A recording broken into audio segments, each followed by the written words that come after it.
On this episode, I am giving a reaction to an Atlantic article titled Parents Put Down Your Phone Cameras. Let's go. Parents put down your phone cameras. In trying to capture so much of your kids' lives, we risk missing out. At a recent holiday assembly, I sat behind a row of parents watching dozens of 9-year-olds in clip on ties and sequin dresses singing Sleigh Ride and other carols. Each of the parents had a phone in hand, diligently recording the event. Some couples coordinated their efforts, one parent taking a video while the other shot still images. They were working so hard to ensure they didn't miss anything, and yet I worried what they were, in fact, missing out on. First of all, you can just take videos and then screenshot this or take still frames from the videos. Come on, people, not either of you need to do it. And what can't why are we holding it so that it's in front of our face? Like, hold it underneath so that you can still look. It might not be the best shot, but come on, people, don't just be looking through it. Hold it and then just kind of enjoy it. Okay, so here we go. Childhood is fleeting. Yes, it is. This performance, this soccer game, this romp in the snow will never come again. So I understand the instinct to somehow capture it all, to pin it down like a butterfly. My youngest child is a high school senior, and my wife and I recently attended our last ever parent teacher conference. But the memory of our first such meeting, the two of us seated in tiny preschool chairs, oh my God. I'm 5'9" and my husband's 6'6", and so our preschool, our kids' preschool teachers would always feel terrible, especially for my husband, when they had the tiny little chairs. And so she would purposely go and try to find, because she was a tiny woman, she was like a petite woman, and so she would purposely go and try to find us big people, not big people chairs, but adult-sized chairs so that my husband wasn't sitting on this tiny little chair. Oh my goodness, I'm getting the image in my head. Sorry. But the memory of our first such meeting, the two of us seated in tiny preschool chairs, still feels fresh. I can to this day recall the tension I felt in my body back then as I wondered about my son. Is he okay? Does he have friends? Will he learn to read? Now that tiny chairs have been replaced by Zoom screens, and all I can think is, wait, I need more time. I think the whole thing, the parent teacher conference, has been replaced by Zoom screens. I think it's not a Midwestern thing. At least it's not a thing in Ohio or where we're at. We're still meeting with the teachers. Now, don't get me wrong. The one frustration I have is that the first parent teacher conferences isn't until the end of October or beginning of November. And I would really love those to be 5 weeks in, because then it's early enough in the year that if something is going wrong or something's not right, we still have plenty of time to fix it. But if we're not doing it until the end of October, beginning of November, I mean, kids have already been doing this for 2.5 months. The patterns are already kind of ingrained. So let's move those parent-teacher conferences back up so that they're 3, 4, 5 weeks into the school year. And some teachers might push back against that and say hey, but then we need more time to get to know your kids. But if you've been doing it for a while, you're probably pretty good at judging who's going to be the problematic child, who's going to be the class clown, who's going to be the quiet ones, who's going to be the nose pickers. Come on now, teachers, you know these things already. So let's move those parent teacher conferences in person and further earlier in the season or school year. Parents have long sought ways to freeze time as their kids grow, starting with baby books containing footprints and locks of hair. We save report cards, Halloween poems, and gold-starred spelling bee tests. Our closets overflow with lopsided ceramics and self-portraits. And of course, for as long as technology has allowed us to, we have taken photos and videos. The first thought that's popping into my mind is this whole minimalist movement.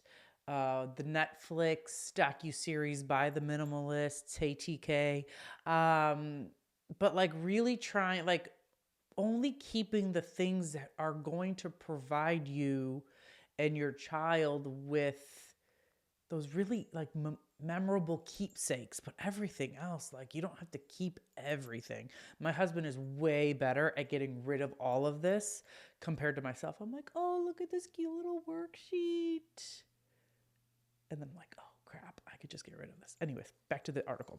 Today, though, the tech we have constantly at hand has convinced many of us that we must chronicle every moment, that perhaps we would be fools not to. Yet the more I see parents reflexively reaching for their phones, the more I come to believe that when we turn our kids into the subjects of our personal documentaries, we risk muting the richness of the very thing we're trying to record. We also risk forfeiting an opportunity to really connect with our children. Yeah, absolutely. Because then what happens along with my kids is, like, when I record them, they're like, let me see the video. And then I have to do this whole thing of like, no, like, we're still in it. Like, we're still in the event. We're still doing the thing. Let's stay in it. And then we can look at the videos later. Like, do that later as we're reminiscing, not right there in the moment. That's just what I do. I am reminded, for instance, of the parents I've seen with phones raised on the soccer field sideline, preoccupied with angles and lighting rather than enjoying the game. Really? Who the hell is preoccupied with angles and lighting? It's a soccer game, like natural lighting, and who cares? They're 5 about the angles. Are you trying to do this for recruitment purposes? If you are, then just stop. Just stop. Your child is not. The chances of them going on a full ride scholarship to a college, a D1 college at that, for soccer is really, really low. So just enjoy the game. Put down the phone. I agree with this guy so far. And how so many of them seem to be overlooking the unfiltered delight of the drama right in front of them. I admit, not immune to this impulse. I recall once being so absorbed in recording my daughter's middle school hip hop performance that I missed my own emotional response to it. I came home with a lackluster video, zero sense memory of what had just unfolded, and an unsettling pang of regret. Phones don't just separate us from our children, they also isolate us from community, effectively making us alone together. Loneliness epidemic, anyone? Eyes on our screens, we miss out on what is known as a collective effervescence, the elevated heart rate and goosebumps moment that come from shared experience of suspense, awe, and joy. Thinking of the swelling of your heart as an acquisitive or harmony, the knowing glance from another parent in an instant of unintended comedy, or the fleeting eye contact with a child scanning the crowd for reassurance. These are the interactions in which meaning is made. Again, just put it to the side and still be watching. I think this solves some of the problems. As I contemplate all this, I can't help thinking about Thornton Wilder's Our Town, a play that impresses us on its audience exactly how much we miss when we fail to pay attention.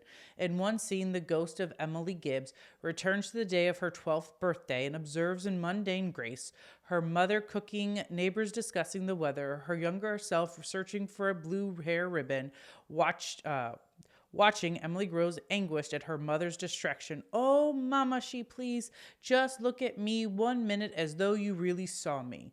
The simple beauty of this taboo leads Emily and the ghost to break down sobbing.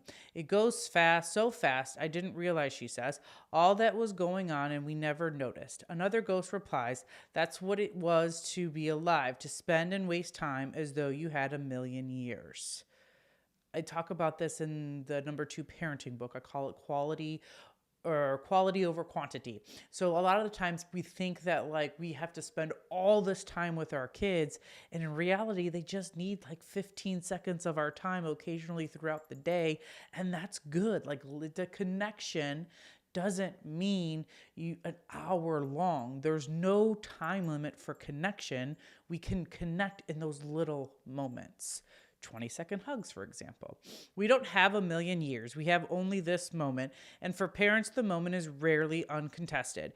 It is squeezed between meetings, errands, and other demands. Sometimes we miss bedtimes, recitals, or class parties. Other times we're physically present but mentally elsewhere, distracted by our work or our phone's incessantly alerts, or by the act of creating proof with our phone cameras that we were here. It's true that some distractions are unavoidable, but it's also true that we have more opportunities to put down our phone than we may think. Yeah, it's just a matter of being intentional, like living a value-based life, like figuring out what are the 3 main things that you hold dear, that is important to you, and make sure that you are spending your time and your money and your resources in line with those three things. So like if you say like parenting is the number one value that's guiding your life, but then all of a sudden you're being distracted by work or social media or whatever, well then you're not living a value-based life. It's all about intentionality. We need to become more intentional as parents, as spouses, as partners, in all areas of our lives. We need to become more intentional, because I think what's going on is social media keeps stealing our attention away from the things that really matter in life. So let's become more intentional, less just on autopilot. Some might argue, but my children loves to watch the videos of themselves. Perhaps, but I would like to challenge the assumption that this is always a good thing. With their immersion in YouTube, TikTok, and Instagram, only if you allow your kids on those things, kids have become steeped in a culture in which visibility equals validation. Many parents have expressed concerns about their children's use of smartphones. Well, then don't give them smartphones, and particularly their reliance on social media. Don't allow them to have social media. Follow Dr. John Haidt's recommendation of no social media until they're 16. Come on, you're the parent. Make these behavioral expectations and then enforce them. Set high expectations within the context of the warm and fuzzies. That's how we're going to get out of this youth mental health crisis that we found ourselves in. About the pressure kids feel to always be on.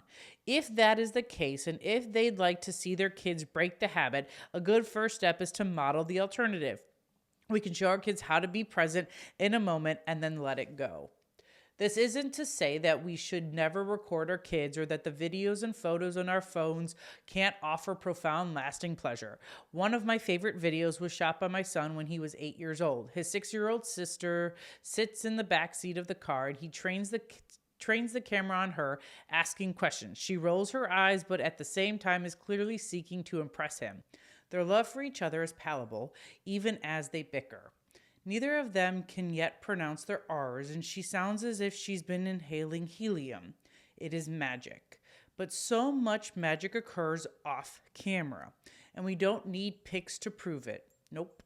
Do any human beings ever realize life while they live it? Every minute?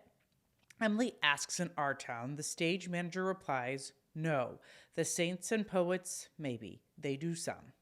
Aspiring to sainthood or poetry feels like an unfair ask, but putting down our phones and fully showing up for our kids is simpler and might help you feel a lot more human. So the next time you're at a recital or a game or a birthday party, try this. Take a few photos at the beginning, then put your phone away.